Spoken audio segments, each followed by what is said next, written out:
apa sih bedanya struktur upah, skala upah? Itu kan dua hal yang berbeda, cuma digabungin jadi satu. Struktur upah adalah susunan tingkat upah dari yang terendah sampai tertinggi, atau dari tertinggi sampai dengan yang terendah. Dari mulai OB sampai direktur, itu ya seperti apa susunan upahnya, tingkatnya upah itu yang disebut struktur upah. Sedangkan skala upah, nah ini skala upah adalah kisaran nilai nominal upah dari yang terkecil sampai terbesar untuk setiap golongan atau setiap grade. Misalnya golongan 1 atau grade 1.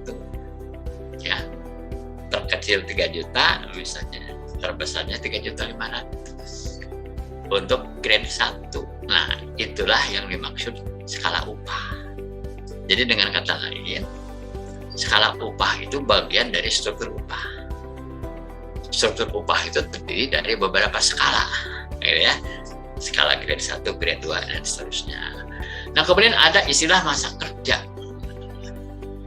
Jadi di sini diperjelas yang dimaksud masa kerja menurut peraturan menteri ini adalah lamanya pengalaman melaksanakan pekerjaan tertentu yang dinyatakan dalam satuan tahun yang dipersyaratkan dalam suatu jabatan.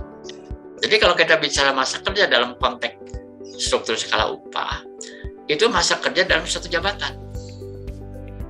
Bukan masa kerja dari dia mulai melamar pertama dulu sampai sekarang, bukan gitu. Jadi ini yang klarifikasinya demikian, gitu ya. Jangan confuse. Kemudian penentuan struktur skala upah dilakukan oleh pengusaha berdasarkan kemampuan perusahaan dan harus memperhatikan upah minimum yang berlaku, ya, karena kan tidak boleh ada yang upahnya di bawah upah minimum.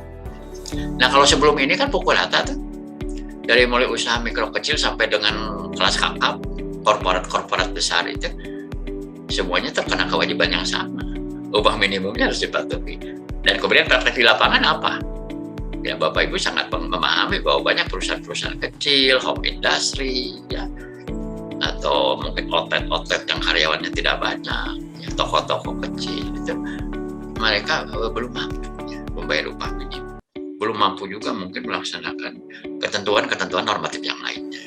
Nah, sekarang ini di dalam regulasi baru itu mencoba mengakomodir masalah ini.